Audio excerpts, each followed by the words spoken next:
तो चलिए फ्रेंड्स, शुरू करते हैं आज की अपनी क्लास को। और आज के इस लेक्चर में हम लोग कवर करेंगे गवर्नमेंट बजट के बारे में कि सरकारी बजट होता क्या है, इसका मीनिंग क्या है, इसके कितने पार्ट्स होते हैं, और तो और इसके क्या क्या कंपोनेंट है, डेफिसिट घाटा क्या होता है, अक्सर आपने वर्ड सुना होगा फिस्कल डेफिसिट, उसके बारे में भी जानने का प्रयास करेंगे। और केवल थ्योरी के पॉइंट ऑफ व्यू से नहीं पढ़ेंगे, हम थ्योरी के साथ साथ यहाँ पर एक स्पेशल चीज भी कवर करेंगे, that is budget at a glance 2023 and 24। बोले तो 2023-24 के बजट को भी हम न्यूमेरिकल पॉइंट ऑफ व्यू से यहाँ पे समझेंगे। यहाँ पर हम उसकी 2023-24 के बजट की न्यूमेरिकल वैल्यूज को देखते हुए 2023-24 के बजट को भी डिटेल में समझने का प्रयास करेंगे, ताकि आपकी कॉन्सेप्चुअल क्लैरिटी और अच्छे से क्लियर हो जाए, ताकि आप और अच्छे से कॉन्सेप्ट को समझ पाए। Theory plus practical point of view से आप बजट को समझ सके। एक्चुअली इसको समझाना इसलिए भी आवश्यक है क्योंकि आपके पेपर में थ्योरी के पॉइंट ऑफ व्यू से एज वेल एज प्रैक्टिकल के पॉइंट ऑफ व्यू से भी चीजें पूछ लेता है। जैसे कि आपके पेपर में बात करूं थ्योरी के पॉइंट ऑफ व्यू से, तो थ्योरी के पॉइंट ऑफ व्यू से आपके पेपर में पूछा गया था एक बार, revenue deficit and effective revenue deficit में क्या डिफरेंस है, as well as fiscal deficit and primary deficit में क्या डिफरेंस है। तो इन डिफरेंस को भी कवर करना है, इनकी न्यूमेरिकल वैल्यूज को भी समझना है कि ये न्यूमेरिकल वैल्यूज एक्चुअल में कहना क्या चाहती है, ये न्यूमेरिकल वैल्यूज बताती क्या है। तो यहाँ पे theory as well as practical point of view से पूरा का पूरा बजट कवर करेंगे। हम इस लेक्चर में 2023-24 के बजट एट अ ग्लैंस को कवर कर रहे हैं। हो सकता है कुछ मेरे दोस्त इस वीडियो को नेक्स्ट ईयर देखें। फॉर एग्जाम्पल, मैं आज की डेट में 2023 में इस लेक्चर को रिकॉर्ड कर रहा हूँ, बट हो सकता है कि इस लेक्चर को कुछ बच्चे आगे आने वाले टाइम में देखें।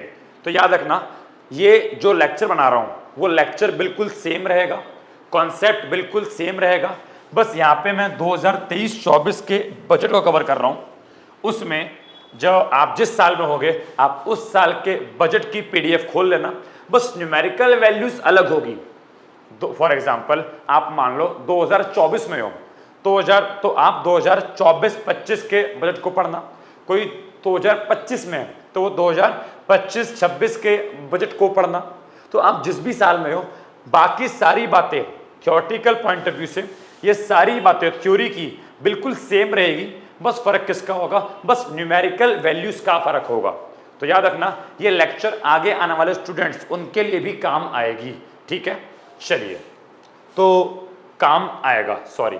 तो चलिए शुरू करते हैं अपने इस लेक्चर को और समझने का प्रयास करते हैं कि एक्चुअल में बजट है क्या। तो मेरी बात सुनो भाई साहब, देश को चलाना इतना आसान काम नहीं है। देश को चलाने के लिए पहले से प्रॉपर प्लानिंग करनी पड़ती है भाई साहब। गवर्नमेंट को सोचना पड़ता है कि कहाँ कहाँ से पैसा आएगा और कहाँ कहाँ पैसा जाएगा।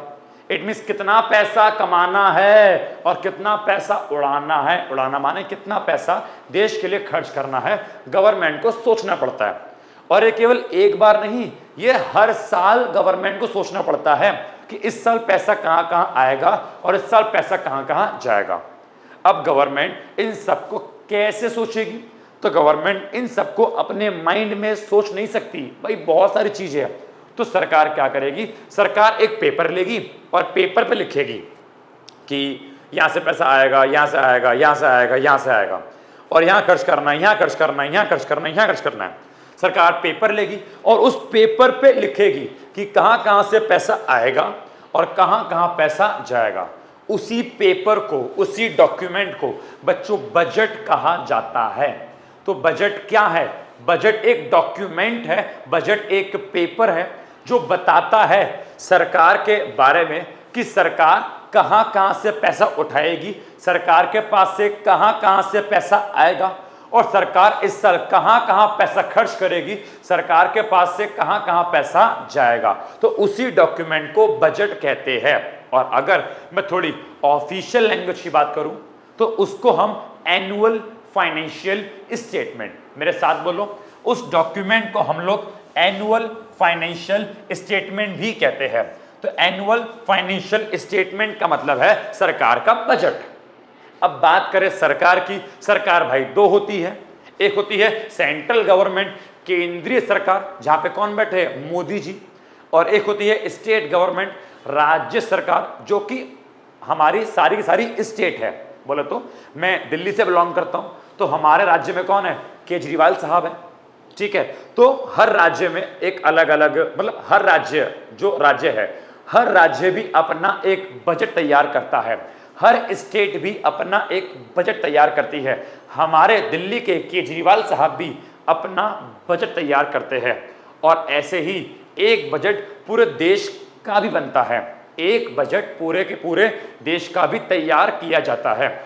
जो बजट पूरे देश का बनता है उसको बोलते हैं यूनियन बजट। क्या बोलते हैं उसको, यूनियन बजट, या फिर बजट ऑफ सेंट्रल गवर्नमेंट। और जो बजट स्टेट का तैयार होता है उसको बोलते हैं budget of the state government. इन दोनों बजट को बनाने की, इन दोनों बजट को बनाने का ऑर्डर हमें हमारे संविधान से मिलता है। हमारा संविधान कहता है, भारत का संविधान कहता है, और संविधान का आर्टिकल 112 कहता है, कॉन्स्टिट्यूशन का आर्टिकल 112 कहता है कि सेंट्रल गवर्नमेंट को, केंद्रीय सरकार को हर साल अपना एक बजट तैयार करना पड़ेगा, जिसको बोलेंगे annual financial statement for the country. ये पूरे देश के लिए तैयार करना पड़ेगा, जिसको बोलेंगे budget of the central government या फिर यूनियन बजट। और इसी प्रकार हमारे संविधान का आर्टिकल 202, हमारे संविधान का अनुच्छेद 202 कहता है कि हर स्टेट गवर्नमेंट को भी अपना बजट तैयार करना पड़ेगा।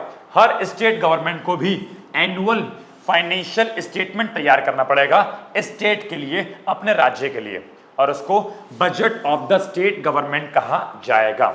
तो यहां पर होपफुली समझ में आ गया होगा, एक होता है सेंट्रल गवर्नमेंट का बजट, एक होता है स्टेट गवर्नमेंट का बजट। इस लेक्चर में हम लोग जो बात कर रहे हैं, हम लोग सेंट्रल गवर्नमेंट के बजट की बात कर रहे हैं, हम लोग यूनियन बजट की बात कर रहे हैं, ठीक है। इतनी बात समझ में आई। अब बात को बढ़ाते हैं आगे।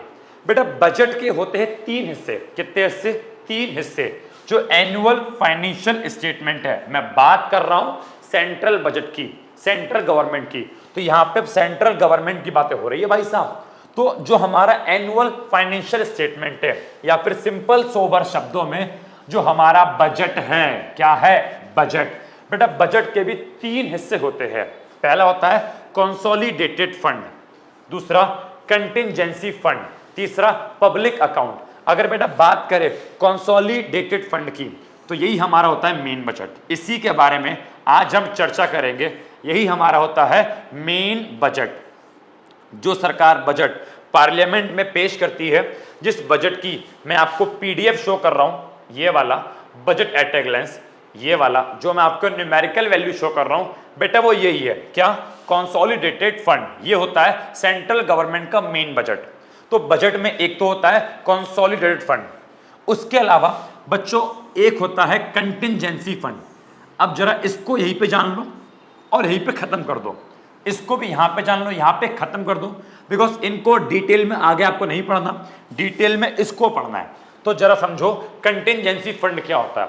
तो कंटिंजेंसी फंड का मतलब होता है सरकार के पास ऐसा पैसा, सरकार के पास ऐसा पैसा जिसको केवल अर्जेंट या फिर अनफोर्सीन, मतलब ऐसा पैसा जिसको केवल और केवल इमरजेंसी के टाइम पे यूज किया जाएगा। मेरी बात सुनो, मैं आपको बात बताऊं, एक्चुअली में सरकार जितना भी पैसा कलेक्ट करती है, टैक्स के माध्यम से, नॉन टैक्स के माध्यम से, या अलग अलग तरीके से सरकार के पास जो भी पैसा आता है, वो पैसा सरकार के बजट में शामिल होता है। अब सरकार को जब वो पैसा खर्च करना होता है ना, कि हमको जो पैसा आया, जो पैसा हमने कमाया, अब उस पैसे को खर्च करना है, यहां खर्च करना है, वहां खर्च करना है, बेटा वो पार्लियामेंट में पहले ऑर्डर पास करवाना पड़ता है। जब पार्लियामेंट वाले ऑर्डर पास कर देते हैं, रेजोल्यूशन पास कर देते हैं, तब जाके सरकार उस पैसे को खर्च कर सकती है। तो मेन बजट के अंदर हमारा यही होता है, जो हमारा क्या है मेन बजट, उसके अंदर यही होता है कि जो भी पैसा आ गया, अब उसको अगर खर्च करना है तो खर्च करने के लिए पहले पार्लियामेंट से पूछना पड़ेगा।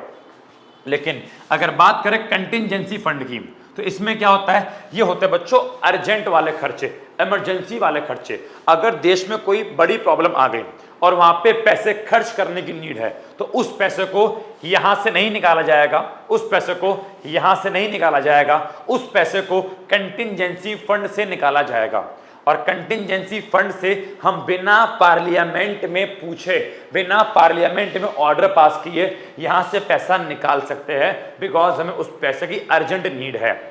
लेकिन पैसा निकालने के बाद सारा काम पूरा हो जाने के बाद हमको यहां से ऑर्डर पास करवाना पड़ता है कि हमने इस दिन इस पर्पस से पैसा निकाला था, उसकी रिपोर्ट ये रही, अब प्लीज इसको अप्रूव कर दो कि जो पैसा निकाला था वो सही निकाला था। तो ऐसा नहीं है कि यहां पर अप्रूव नहीं करवाना पड़ेगा, लेकिन यहां पे पैसा निकालने के बाद आप अप्रूव करवा सकते हो। लेकिन जो मेन बजट है, यहां पे अगर आप पैसा निकालोगे तो पैसा निकालने से पहले आपको अप्रूव करवाना पड़ेगा, ठीक है। तो कंटिंजेंसी फंड वो फंड होता है जो इमरजेंसी के लिए गवर्नमेंट यूज करती है। उसके अलावा बच्चों एक होता है पब्लिक अकाउंट। क्या होता है? Public account. पब्लिक अकाउंट में क्या लिखा है? Government act as a banker only. अब इसके अंदर जो पैसा होता है वो पैसा गवर्नमेंट का नहीं होता। अब मेरी बात सुनो, हम लोग जो नॉर्मल आम जनता है, हम जो पब्लिक है, हम लोग क्या करते हैं, हम सरकार के पास अपने पैसों को जमा करवाते हैं। जैसे हमारा पैसा सरकार के पास जमा है एज अ प्रोविडेंट फंड के रूप में, तो होता क्या है, हम अपने पैसे को सरकार के पास जमा करवाते हैं एज अ प्रोविडेंट फंड। या और भी बहुत सारी गवर्नमेंट की स्कीम होती है जिसके तहत हम लोग अपने पैसे को गवर्नमेंट के पास जमा करवाते हैं। तो गवर्नमेंट के पास जो जनता का पैसा आया वो सरकार अपने पब्लिक अकाउंट में मेंटेन करती है, और सरकार को ये पैसा जनता को वापस भी करना पड़ता है, बिकॉज ये पैसा गवर्नमेंट का नहीं है, ये पैसा सरकार का है। तो जनता जो भी अपना पैसा गवर्नमेंट के पास जमा करवाती है, सरकार उस पैसे को पब्लिक अकाउंट के अंदर रखती है, और ये पैसा सरकार को वापस करना पड़ता है जब लोगों का मैच्योरिटी पीरियड आ जाता है, या फिर जब लोगों को पैसा निकालने की नीड होती है या पैसा निकालने का समय आ जाता है, तब सरकार यहां से उन्हें पैसा वापस कर देती है। तो एक होता है पब्लिक अकाउंट, इसके बारे में आगे और नहीं पढ़ना। कंटिंजेंसी फंड, इसके बारे में आगे और नहीं पढ़ना। कंसोलिडेटेड फंड, इसके ऊपर तो आज हमारा पूरा लेक्चर ही चलेगा। It is the main budget of central government. यही मेन चीज है जो बताता है कि कहां कहां से पैसा आएगा और कहां कहां पैसा जाएगा, ठीक है। होपफुली इतना आपको समझ में आ गया होगा। अब बढ़ते हैं आगे की ओर। तो अगर बात करें बजट, बजट का मीनिंग क्या है? बजट कर रहे हैं, बट इसका प्रॉपर मीनिंग क्या है? तो यहां पे क्या लिखा है? बजट क्या है? एक स्टेटमेंट है। बड़ा स्टेटमेंट का मतलब अल्टीमेटली बजट एक डॉक्यूमेंट है, एक स्टेटमेंट है, या फिर सिंपल बजट एक अकाउंट है। एक अकाउंट है जो शो करता है, बताता है estimated receipt of the government and estimated expenditure of the government. मतलब क्या? ये बताता है कि सरकार की एस्टिमेटेड अनुमानित रिसीट कितनी है, कि लगभग कितना पैसा इस साल आएगा। मेरी बात सुनो, सबसे पहली बात बेटा, बजट फ्यूचर का बनता है, बजट आगे आने वाले टाइम पीरियड का बनता है, बजट फ्यूचर का बनता है। समझ में आ गया? तो फ्यूचर में कितना पैसा आएगा हमको एग्जैक्ट नहीं पता, हम उसका केवल एक एस्टीमेट लगा सकते हैं। तो एस्टीमेट रिसीट कितना पैसा आएगा एंड एस्टीमेट एक्सपेंडिचर कितना पैसा जाएगा ड्यूरिंग एन फाइनेंशियल ईयर या फिर फिस्कल ईयर, एक साल के दौरान, उसी को बजट कहा जाता है। नॉर्मली बजट 1 अप्रैल से लेके 31 मार्च तक के बीच का बनता है। यही हमारा होता है फाइनेंशियल ईयर, कि 1 अप्रैल से 31 मार्च के बीच कितना पैसा आने वाला है और कितना पैसा खर्च होने वाला है। जब इन सब चीज को मैं एक डॉक्यूमेंट पे, एक पेपर पे, एक अकाउंट्स के फॉर्मेट में लिख देता हूं, उसी को गवर्नमेंट बजट कहा जाता है। अगर बात करें इसके कंपोनेंट की, तो यहां पे 2 बातें हैं, एक तो रिसीट कितना पैसा आएगा और एक एक्सपेंडिचर कितना पैसा जाएगा। अगर हम लोग बात करें रिसीट की, तो सरकार के पास जो पैसा आता है वो पैसा भी 2 प्रकार का होता है, रेवेन्यू रिसीट और कैपिटल रिसीट। और सरकार जब पैसा खर्च करती है तो खर्चा भी 2 प्रकार का होता है, revenue expenditure and capital expenditure. और इन चारों कंपोनेंट को जोड़ के 1 2 3 4 इन चारों कंपोनेंट को जोड़कर ही हमारा गवर्नमेंट बजट बनता है। रेवेन्यू रिसीट और कैपिटल रिसीट को जब मैं एक साथ जोड़ता हूं तो हम लोग इसको बच्चों बोलते हैं टोटल रिसीट। और इसी प्रकार revenue expenditure and capital expenditure को जब मैं एक साथ जोड़ता हूं तो हम इसको बच्चों बोलते हैं टोटल एक्सपेंडिचर। अब एक एक करके चारों को समझने का प्रयास करते हैं डिटेल में अच्छे से। तो सबसे पहले बात करते हैं सरकार के पास जो पैसा आता है वो होता है रेवेन्यू रिसीट और कैपिटल रिसीट। अब बात करते हैं इसकी। देखो, रेवेन्यू रिसीट का मतलब एक तरीके से फ्री का पैसा, सरकार के पास जो पैसा फ्री में आया। फ्री बोले तो मतलब बस पैसा आ गया, उसके बदले सरकार को कुछ नहीं करना, ना तो वो पैसा वापस करना है और ना ही उसके बदले कुछ चीज देनी है। ऐसा पैसा जो सरकार को फ्री में मिल गया, दैट इज रेवेन्यू रिसीट। क्या लिखा है? The receipt which neither create any liability, कि ऐसा पैसा जो आ तो गया बट उससे गवर्नमेंट के ऊपर कोई लायबिलिटी क्रिएट नहीं हुई। इट मींस गवर्नमेंट को वो पैसा वापस नहीं करना। अगर पैसा आ जाता और सरकार को वापस भी करना पड़ता तो सरकार के ऊपर एक लायबिलिटी क्रिएट हो जाती कि वापस भी करना पड़ेगा। लेकिन फ्री का पैसा आ गया। एग्जाम्पल के तौर पे मैं रास्ते में जा रहा था, अपनी बुलेट पे जा रहा था और मैंने हेलमेट नहीं लगा रखा था। मैं भी टशन में जा रहा था, कबीर सिंह बनता हुआ, देखो शर्ट भी मेरी वैसी है, तो मैं भी कबीर सिंह बनता हुआ जो है होली के टाइम पे बुलेट पे जा रहा था। अब हुआ यूं कि मुझे एक पुलिस वाले ने रोक लिया। पुलिस वाले ने मेरे को रोक लिया और वहां पे मेरी सारी कबीर सिंह वाली हरकत निकल गई। ठीक है, वहां पर मैं भीगी बिल्ली बन गया और पुलिस वाले ने मेरा चालान काट दिया। बोला हेलमेट नहीं है, मैं चालान काट दूं। पुलिस वाले भाई साहब ने 1000 रुपए का मेरा चालान काट दिया।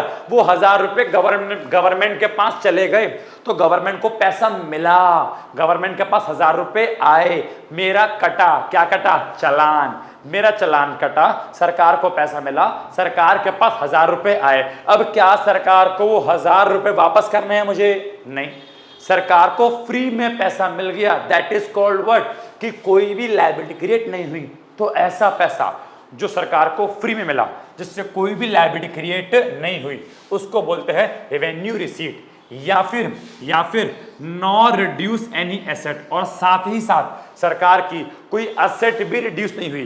क्या 1000 रुपए के बदले जो मैंने सरकार को 1000 रुपए दिए, क्या उसके बदले सरकार ने मुझे कुछ दिया? नहीं। क्या सरकार ने अपनी कोई संपत्ति मेरे को दी? बस सरकार को पैसा मिल गया, ना तो वो वापस करना, इट मीन्स ना तो कोई लायबिलिटी क्रिएट हुई और ना ही उस पैसे के बदले सरकार को कुछ देना है। उस पैसे के बदले सरकार को ना तो कुछ देना है, इट मीन्स क्या? सरकार की संपत्ति में भी किसी प्रकार की कोई कमी नहीं आई। सरकार के ये थोड़ी है कि 1000 रुपए मैंने दिए और सरकार ने बोला कि आज से गली की स्ट्रीट लाइट तुम्हारी। ये ऐसा होता है क्या कि सरकार को मैंने 1000 रुपए दिए, सरकार चालान ले लो। सरकार ने बोला ठीक है। सरकार ने क्या बोला? ठीक है, तुमने 1000 रुपए दिए, आज से गली की स्ट्रीट लाइट तुम्हारी। ऐसा होता है क्या?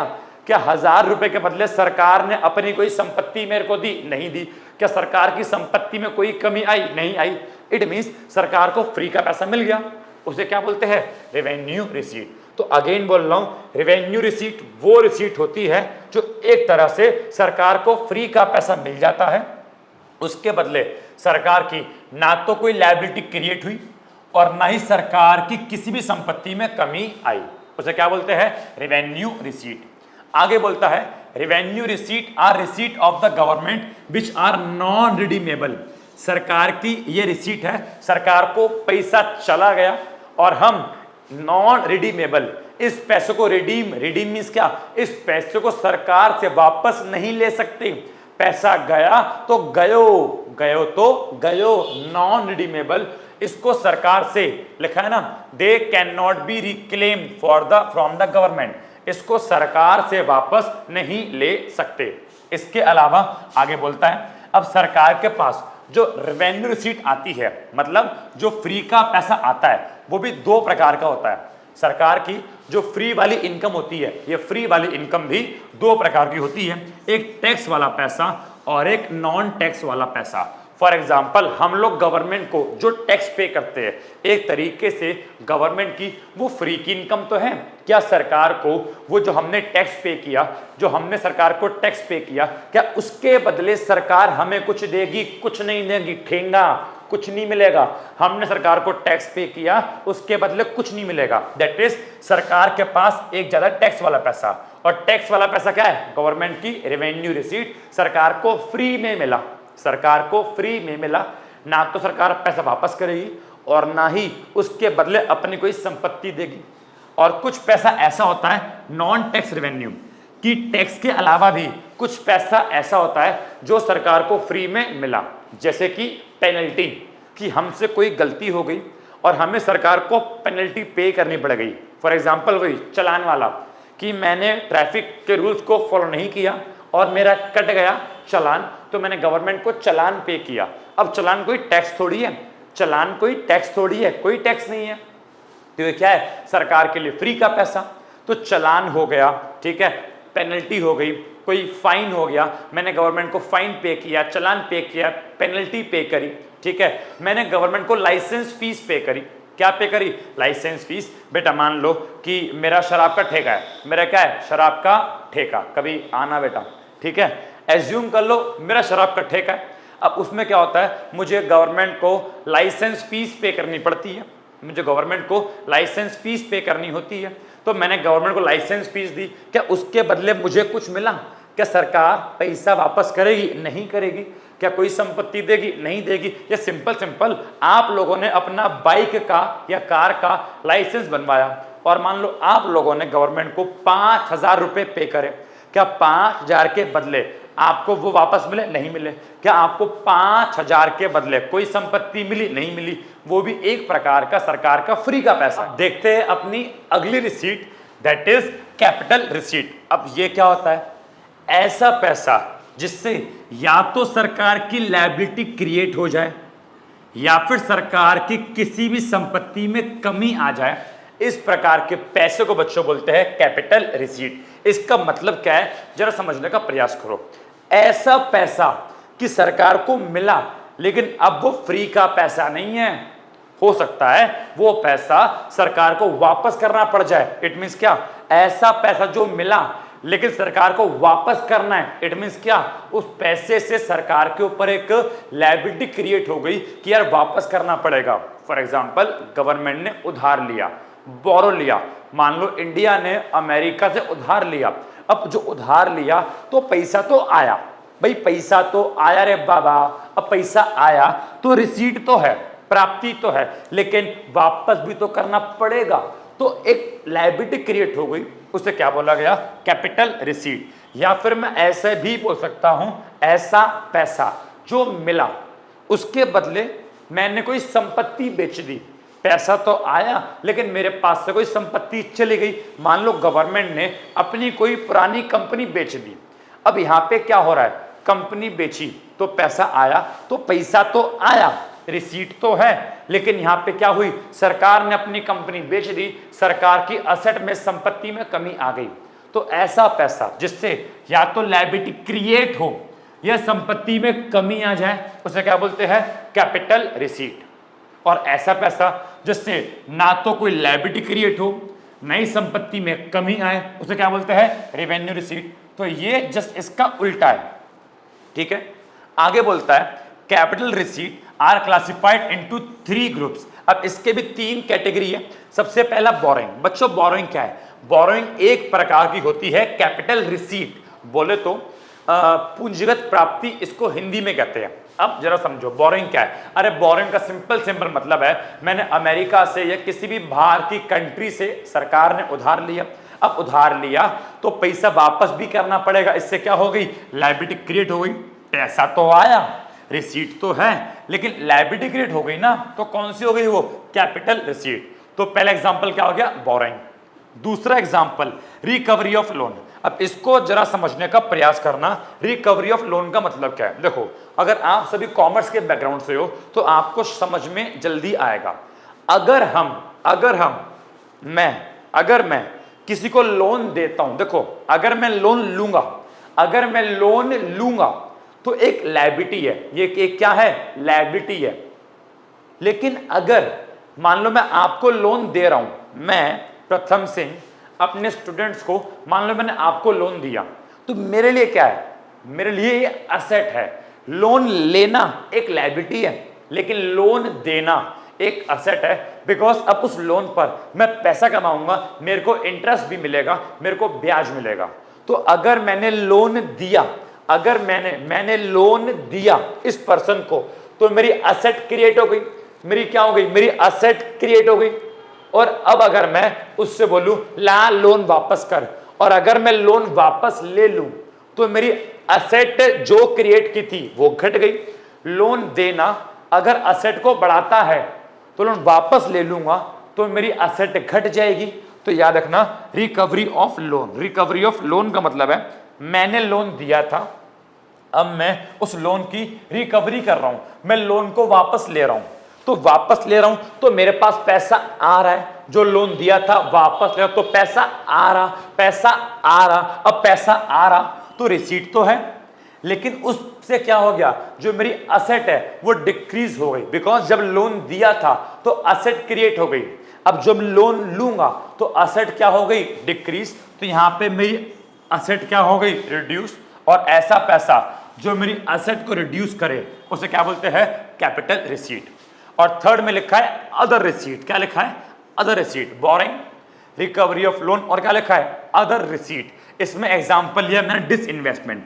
डिसइन्वेस्टमेंट का मतलब है जब गवर्नमेंट अपनी कोई संपत्ति, अपनी कोई कंपनी बेच देती है। मान लो गवर्नमेंट ने अपनी कोई कंपनी बेची, अब सरकार कंपनी बेचेगी तो पैसा आएगा, पैसा आएगा, पैसा आएगा, तो रिसीट है।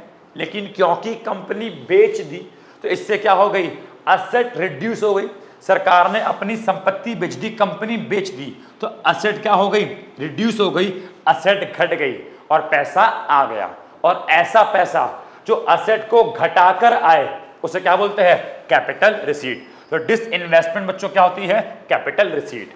अब अगर मैं दोनों को जोड़ दूं, रेवेन्यू वाला पैसा और कैपिटल, क्या वाला माना, कैपिटल वाला पैसा, अगर मैं दोनों को जोड़ेगा तो revenue receipt plus capital receipt बच्चों क्या बन जाएगा, टोटल रिसीट। होपफुली इतनी बात समझ में आ गई होगी। अब मैं आगे बढ़ने से पहले इस चीज को थोड़ा मैं बजट में, बजट एट अ ग्लैंस में, एक इस न्यूमेरिकल टेबल में मैं इस चीज को थोड़ा आपको शो करना चाहूंगा। ठीक है, बजट एट अ ग्लैंस 2023-24। ठीक है, अब जरा समझिएगा मैं आपसे क्या कहना चाह रहा हूं। देखो भाई, आपके सामने, थोड़ा मैं जूम कर दिया इसको, लीजिए आपके सामने यहां पे क्या लिखा है, रेवेन्यू रिसीट, रेवेन्यू रिसीट वाला पैसा। और बताया था रेवेन्यू रिसीट के अंदर भी दो टाइप का पैसा होता है, एक टैक्स वाला पैसा और एक नॉन टैक्स वाला पैसा। अब देखो यहां पर आपके सामने चार कॉलम बने हैं, एक कॉलम ये, एक कॉलम ये, एक कॉलम ये, एक कॉलम ये। हम अभी जो देखेंगे, हम अभी 2023-24 वाला कॉलम, हम 2023-24 वाले कॉलम को ऑब्जर्व करेंगे। लेकिन मैं आपको बताऊंगा इसी लेक्चर में कि चारों कॉलम अलग अलग है और ये चारों कॉलम शो करते क्या है, ये क्या है, ये क्या है, ये क्या है, ये क्या है, सब बताऊंगा। बट फिलहाल अपना फोकस अभी आखिरी वाले कॉलम पे, 2023-24 वाले कॉलम पे लगाए रखना। ठीक है, तो जरा दो क्या लिखा है, तो यहाँ पे लिखा है कि रेवेन्यू वाला पैसा, अब इसमें दो होता है, टैक्स और नॉन टैक्स। तो 2023-24 में इतना पैसा जो है हमको प्राप्त होगा टैक्स वाला। अच्छा एक बात और, ये सारा का सारा अमाउंट किस में है, करोड़ में, किस में है, करोड़ में। तो जो भी अमाउंट लिखा है, ठीक है, ये लिखा है 23,30,631 करोड़। क्या बोला मैंने, 23,30,631 करोड़ सरकार को इस साल लगभग टैक्स से प्राप्त होगा। ये एस्टीमेट है, ऐसा अनुमान है, इस साल टैक्स से मिलेगा। और नॉन टैक्स वाला पैसा कम होता है, टैक्स के मुकाबले काफी कम होता है, और इतना 3,01,650 करोड़ मिलेगा नॉन टैक्स से। और अगर दोनों को जोड़ दूंगा तो ये वाली फिगर कितनी आ गई जी, दोनों को जोड़ के ये वाली फिगर आ गई 26,32,000 281 करोड़ सरकार को क्या मिलेगी, रेवेन्यू रिसीट। समझ में आ गया। तो ये आगे क्या, ये आपका आ गया रेवेन्यू रिसीट वाला पैसा, ठीक है। इसमें आपका टैक्स और नॉन टैक्स दोनों शामिल है।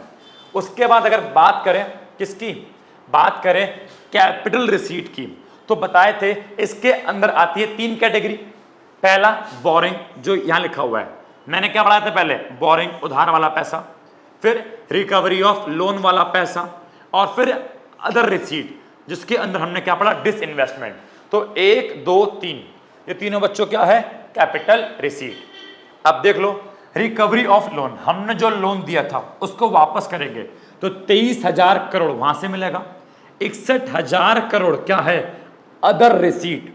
और हम जो उधार लेने वाले हैं, यस, हम जो लगभग 2023-24 के अंदर, ये कौन सा है, 2023-24 का है, 2023-24 के अंदर जो हमारी बोरिंग उधार होने वाली है, हम लगभग इतना उधार 17,86,816 करोड़ की इस साल हमारी लगभग बोरिंग होने वाली है, जो कि अपने आप में बहुत ज्यादा है। यस, इंडिया 17,86,816 करोड़ का उधार लगभग 2023-24 के अंदर लेने वाला है। समझ जाओ कि कितना बुरी चीज है कि हमको इतना सारा देश को चलाने के लिए इतने लाख करोड़ रुपए का हमको उधार लेना पड़ रहा है। लगभग 17 लाख करोड़ का हमको उधार लेना पड़ रहा है देश को चलाने के लिए। समझ में आ गया। अब अगर मैं इन तीनों को जोड़ दूं, उधार वाला पैसा, अदर रिसीट और रिकवरी ऑफ लोन, अगर मैं इन तीनों को जोड़ दूं तो ये 18,70,816 हमारा क्या आ गया, कैपिटल रिसीट।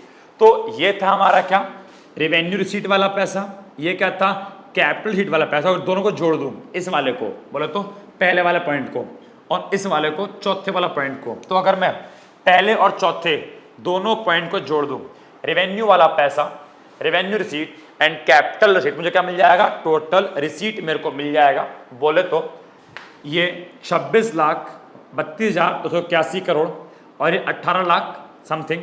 तो अगर मैं 26 लाख और 18 लाख इन दोनों आइटम को जोड़ दूं तो लगभग इतनी सरकार की इस साल की रिसीट है। सरकार को इस साल कुल इतनी प्राप्तियां होगी, लगभग 45 लाख करोड़ के आसपास सरकार को इस साल की रिसीट प्राप्तियां होने वाली है।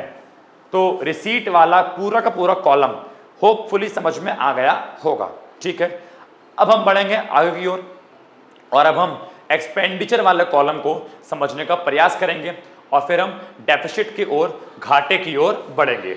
और मैं बताऊंगा ये क्या शो करता है, ये क्या शो करता है, ये क्या शो करता है और ये क्या शो करता है, मैं बताऊंगा, ठीक है।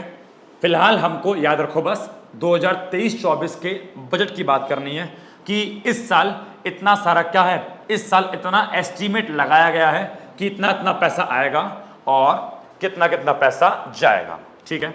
चलिए, रिसीट तो बच्चों हो गया। अब बात करते हैं किसकी, एक्सपेंडिचर की। अब जिस प्रकार प्राप्तियां दो थी, रेवेन्यू रिसीट, कैपिटल रिसीट, बेटा उसी प्रकार सरकार के खर्चे भी दो होते हैं, revenue expenditure and capital expenditure. अब जरा मेरी बात को समझने का प्रयास करो।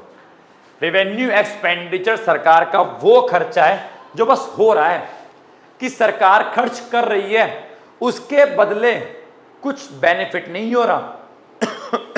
इट मींस ऐसा पैसा जो एम ही जा रहा है, जो एम ही डूब रहा है, उसके बदले सरकार को कोई भी ज्यादा मुनाफा, कोई भी ज्यादा बेनिफिट नहीं हो रहा, ऐसा पैसा। इट मींस क्या, केवल पैसा गया, केवल पैसा गया, ना तो उससे मेरी लायबिलिटी कम हुई और ना ही उससे मेरी कोई असेट क्रिएट हुई।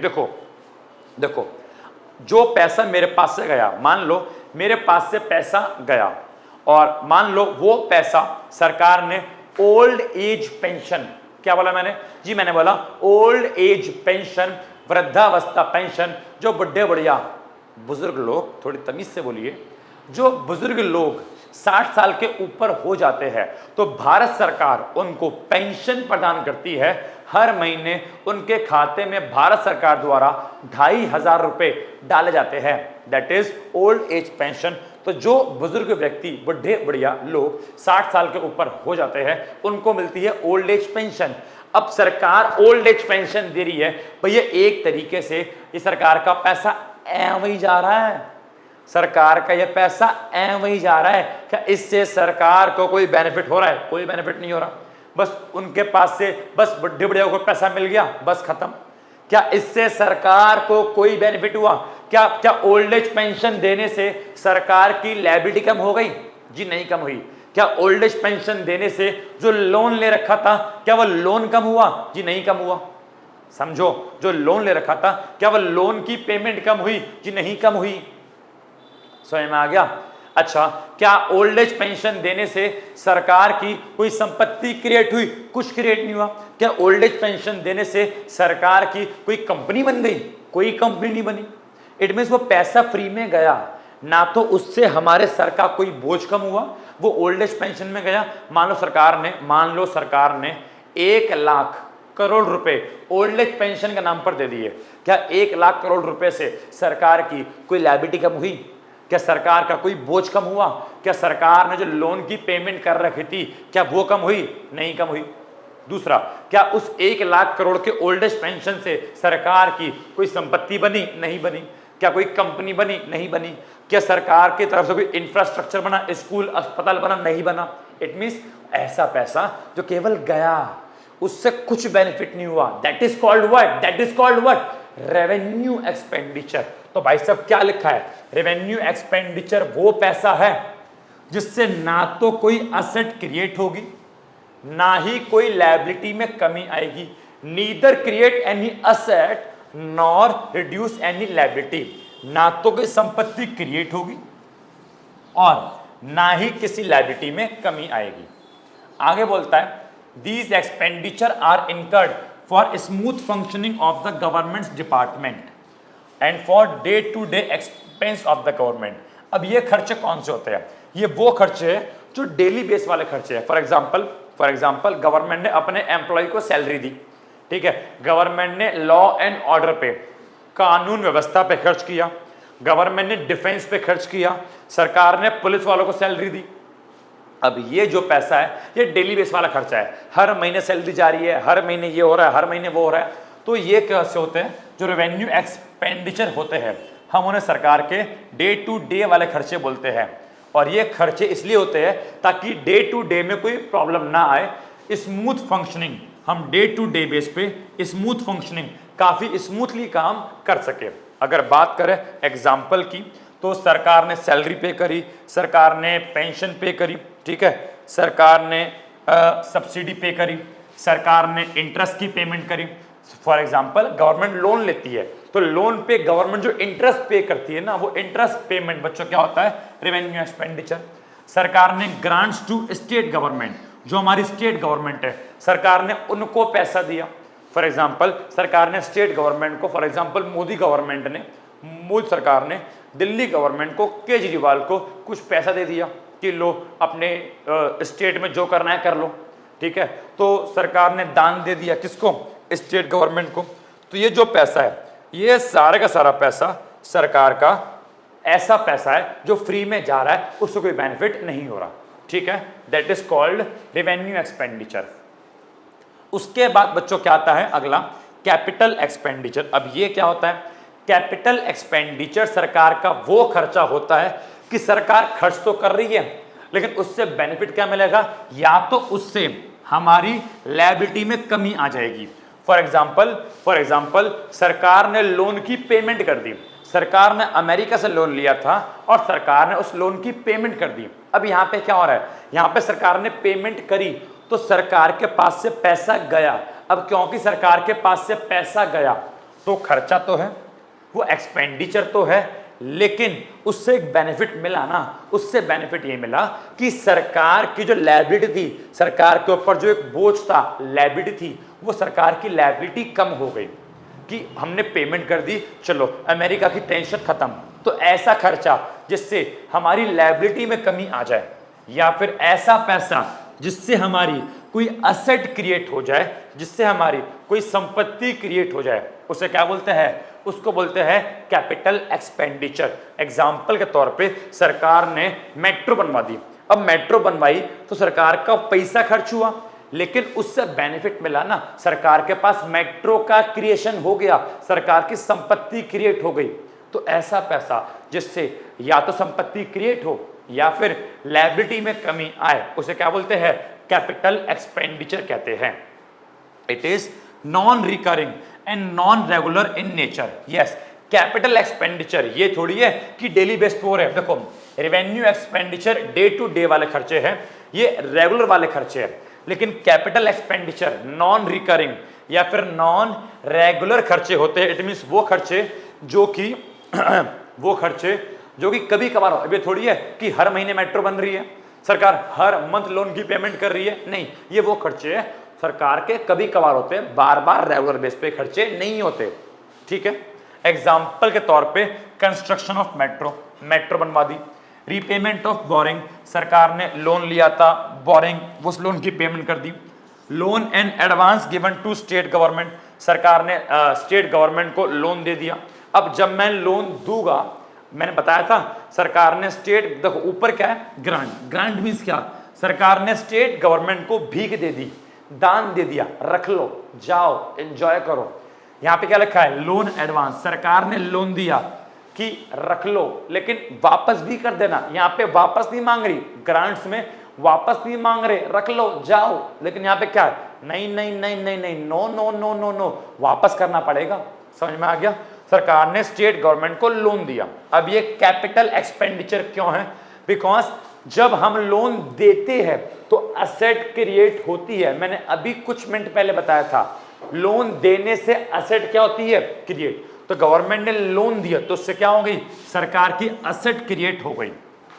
ठीक है, अब अगर मैं दोनों को जोड़ दूं, रेवेन्यू वाला और कैपिटल वाला, तो मुझे क्या मिल जाएगा जी? मेरे को मिल जाएगा टोटल एक्सपेंडिचर। समझ में आ गया? तो चलिए मैं आपको अब इसको एक बार जो है शो करता हूं अपने न्यूमेरिकल वैल्यूज के अंदर। ठीक है, देखो भाई, तो हमारा तो हो गया। अब जरा बात करते हैं किसकी? अब बच्चों पर लोग बात करते हैं टोटल एक्सपेंडिचर की। तो सुनो, बहुत ही ध्यान से समझने का प्रयास करना, यहाँ पे किस तरीके से वैल्यूज को शो किया गया है। ठीक है, देखो सबसे पहला बच्चों हम बात कर रहे हैं रेवेन्यू एक्सपेंडिचर की। किसकी? रेवेन्यू एक्सपेंडिचर की। Revenue expenditure, total revenue expenditure सरकार का हुआ इतना। टोटल रेवेन्यू एक्सपेंडिचर सरकार का हुआ है इतना, रेवेन्यू वाला खर्चा। ठीक है, और बात करें कैपिटल एक्सपेंडिचर, क्या लिखा है? 13 पॉइंट कैपिटल अकाउंट, और सरकार का टोटल कैपिटल एक्सपेंडिचर बच्चों खर्च हुआ है इतना। ये क्या है?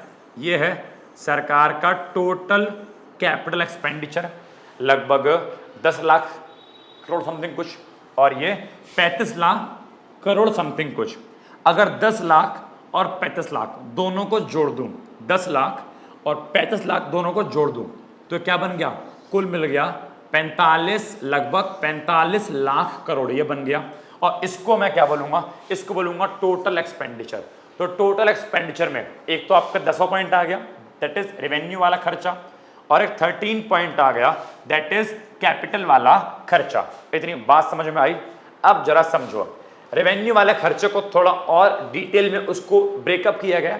बेटा ब्रेकअप का मतलब यहाँ पे ये वाला ब्रेकअप नहीं है, ब्रेकअप का मतलब बेटा यहाँ पे इसके अमाउंट को टुकड़ों में समझाया गया है। अब सुनो, जो रेवेन्यू एक्सपेंडिचर है वो कुल मिला के 35 लाख रुपए का शो कर रहा है, लेकिन इस 35 लाख के भी ब्रेकअप है। इस 35 लाख में से, इस 35 लाख में से लगभग 10 लाख रुपए की जो पेमेंट है वो तो केवल और केवल इंटरेस्ट की पेमेंट है, कि हमने जो लोन ले रखा है उस लोन पे क्या पे करना पड़ेगा? उस लोन पे इंटरेस्ट पे करना पड़ेगा। तो 35 लाख में से 10 लाख रुपए तो लगभग इंटरेस्ट की पेमेंट है। तो एक तो वो शो कर रहा है कि 35 लाख में से 10 लाख लगभग क्या है? इंटरेस्ट की पेमेंट। और बोलता है उसी 35 लाख में से grants in aid for creation of capital asset, ये वो वाला पॉइंट है, ये वाला पॉइंट कि हमने क्या करा, ये वाला पॉइंट हमने क्या करा? हमने ग्रांट्स दिया किसको? स्टेट गवर्नमेंट को, ठीक है। तो यहाँ पे क्या लिखा है, यहाँ पे क्या लिखा है जरा पढ़ो, यहाँ पे लिखा है grants in aid for creation of capital asset. हमने स्टेट गवर्नमेंट को क्या दिया, हमने चंदा दिया, हमने दान दिया, और स्टेट गवर्नमेंट ने क्या किया, उस दान से, उस पैसों से अपनी कोई भी संपत्ति क्रिएट कर ली। वो सब छोड़ो, वो बात की बात है। अल्टीमेटली क्या, ये कौन सा पैसा है, ये वो वाला पैसा है जो हमने क्या दिया, जो हमने स्टेट गवर्नमेंट को दान दिया। तो दान कितना दिया, लगभग 3 लाख रुपए, 3 लाख करोड़ के आसपास, 3 लाख करोड़ के आसपास दान दिया। तो सुनो, 35 लाख में से 10 लाख इंटरेस्ट की पेमेंट, कितने बचे, 25 लाख, और फिर 3 लाख रुपए लगभग हमने दान दे दिया। तो 35 लाख में से अगर 10 लाख हटा दूं और 3 लाख हटा दूं, इट मीन्स क्या, 35 लाख में से अगर मैं ये दोनों लगभग 13 लाख रुपए हटा दूं तो कितने बचे, 35 में से गए 13, लगभग 22 लाख रुपए वो रेवेन्यू वाला खर्चा बचा जो इन दोनों के अलावा। अब भाई ये थोड़ी है कि रेवेन्यू एक्सपेंडिचर में केवल इंटरेस्ट की पेमेंट आती है और केवल दान देते, नहीं भाई, रेवेन्यू एक्सपेंडिचर में हमने दान कितना दिया, लगभग 3 लाख के आसपास हम लोगों ने दान दिया, दान देंगे, एस्टिमेट है। इंटरेस्ट पेमेंट लगभग 10 लाख रुपए के आसपास क्या है, इंटरेस्ट पेमेंट है। अब टोटल हमारा रेवेन्यू एक्सपेंडिचर तो 35 लाख है ना, तो उस 35 लाख में से 10 लाख इंटरेस्ट की पेमेंट है, 3 लाख दान है, जो बच गया 22 लाख, वो 22 लाख सरकार के बाकी खर्चे हैं। जैसे कि उस 22 लाख में से सरकार ने सैलरी दी, सरकार ने पेंशन दी, सरकार ने सब्सिडी दी, ये क्या है, अदर रेवेन्यू एक्सपेंडिचर। तो कुछ इस तरीके से समझाया गया है कि 35 लाख है टोटल, उसमें से 10 लाख इंटरेस्ट की पेमेंट, 3 लाख रुपए का लगभग दान दे दिया, और बाकी क्या हो गया, अदर रेवेन्यू एक्सपेंडिचर, ठीक है। और आपके कैपिटल एक्सपेंडिचर लिख दिया सीधा 10 लाख करोड़ के आसपास, इसका कोई ब्रेकअप शो नहीं किया। तो बताओ, ये जितनी भी फिगर है सब समझ में आ गई, और इसको जोड़ दिया 10 लाख को, और 35 लाख को क्या बन गया, ये 45 लाख लगभग क्या बन गया आपका total expenditure, revenue plus capital. बताओ, इतनी बात समझ में आ गई? जी हाँ, इतनी बात समझ में आ गई। अब जो मैं आपको बताने जा रहा हूं उसको थोड़ा ध्यान से समझने का प्रयास करना। मैं आपको क्या बताने जा रहा हूं, ठीक है, जरा ध्यान से समझने का प्रयास करना। देखो भाई, बात कुछ ऐसी है। तो देखो, हमने सारे पॉइंट अब तक के कवर करे हैं, हमने सारी की सारी वैल्यूज को अब तक लगातार कवर किया है। अब मैं एक वैल्यू और कवर करता हूं, दैट इज 14, और 14 में यहां पे बच्चों लिखा है इफेक्टिव कैपिटल एक्सपेंडिचर। क्या लिखा है जी, यहां पे लिखा है इफेक्टिव कैपिटल एक्सपेंडिचर। अब इसका मतलब क्या है, देखो, कैपिटल एक्सपेंडिचर नॉर्मली कितना हुआ है, 10 लाख के आसपास लिखा भी है ना कि on capital account, it means क्या, कैपिटल एक्सपेंडिचर लगभग 10 लाख रुपए के आसपास हुआ है। Okay, I agree. लेकिन अब एक वर्ड आ गया इफेक्टिव। ओहो, इफेक्टिव, आहा। अब इफेक्टिव का मतलब क्या है, मेरी बात सुनो बच्चों, 12th पॉइंट को एक बार देखो, यहां पे क्या लिखा है, यहां पे लिखा है ग्रांट्स, चंदा दिया, इन एड, हमने चंदा। अब सुनो 12th पॉइंट क्या बोला है, मेरी बात सुनो बेटा, मान लो हमने स्टेट गवर्नमेंट को, सेंट्रल गवर्नमेंट ने, मोदी गवर्नमेंट ने, बेटा मान लो स्टेट गवर्नमेंट को कुछ दान दिया कि लो, फॉर एग्जांपल मोदी गवर्नमेंट ने दिल्ली सरकार को दान दिया, चंदा दिया कि खर्च कर लेना। लेकिन दिल्ली सरकार ने क्या करा, उस पैसे को क्या करा, दिल्ली सरकार ने उस पैसे से असेट क्रिएट करी। दिल्ली सरकार चाहती तो उस पैसे से सब्सिडी बांट देती, उस पैसे से कोई भी अंशंड खर्च कर देती। लेकिन दिल्ली गवर्नमेंट ने उस पैसे से, बेटा मान लो उस पैसे से कैपिटल असेट क्रिएट करी। दिल्ली गवर्नमेंट ने उस पैसे से, बेटा मान लो हाईवे बनवा लिया, मान लो स्कूल बनवा दिया, अस्पताल बनवा दिया, बेटा मान लो मेट्रो बनवा दी। इट मींस क्या, दिल्ली गवर्नमेंट ने उस पैसे से कैपिटल असेट क्रिएट करी। उस पैसे को अंट-शंट जगह खर्च करने के बजाय कि पेंशन दे देना, सब्सिडी दे देना, उन सब अंट-शंट जगह खर्च करने के बजाय दिल्ली गवर्नमेंट ने उससे हाईवे या फिर मान लो मेट्रो या फिर मान लो school, it means capital asset create करी। तो अब देखा जाए तो वो पैसा दिया तो एक प्रकार से दान में था, एक प्रकार से हमने उसको रेवेन्यू वाला खर्चा मान लिया था, क्योंकि हमने उस चंदे को, हमने उस ग्रांट को रेवेन्यू में शामिल किया था, लेकिन स्टेट गवर्नमेंट ने उसको कैपिटल खर्चा बना दिया। हमने उसको दिया क्या था, रेवेन्यू वाला खर्चा, अंडशंड वाला खर्चे के लिए पैसा दिया कि लो खर्च कर लो, अंडशंड जगह खर्च कर लो। बट क्या करा दिल्ली गवर्नमेंट ने, उसको अंडशंड जगह खर्च करने के बजाय उसको कैपिटल असेट क्रिएट करी, या तो मेट्रो बनवा ली या स्कूल बनवा लिया, कुछ भी कर लिया। इट मींस क्या, वो खर्चा एक प्रकार से कैपिटल एक्सपेंडिचर की तरह ट्रीट किया गया। वो खर्चा एक तरीके से कैपिटल एक्सपेंडिचर की तरह ट्रीट किया गया। उस पैसे से सरकार ने अपनी असेट क्रिएट कर ली, तो उस पैसे को मैं कैपिटल एक्सपेंडिचर में जोड़ दूंगा कि 10 लाख रुपए तो क्या कैपिटल एक्सपेंडिचर था ही, लेकिन उसमें ये जो ग्रांट दिया था, यहां पे वर्ड आ रहा है ना कि ग्रांट दिया, बट इस ग्रांट से क्या हो गया, इस ग्रांट से क्या हो गया, क्रिएशन हो गया किसका, कैपिटल असेट का। किसका, कैपिटल असेट का। तो इस ग्रांट वाले पैसे को भी मैं कैपिटल एक्सपेंडिचर में शामिल कर दूंगा। तो 10 लाख तो था ही, 3 लाख लगभग हमने चंदा दिया था स्टेट गवर्नमेंट को, उन्होंने उसे कैपिटल खर्चा मान लिया। तो इफेक्टिव कैपिटल एक्सपेंडिचर दोनों को जोड़ के आएगा। अगर मैं इस 10 लाख में ये 3 लाख वाला और जोड़ दूं तो लगभग 13 लाख रुपए करोड़ के आसपास जो खर्चा हुआ, उसे क्या बोल दिया, इफेक्टिव कैपिटल एक्सपेंडिचर।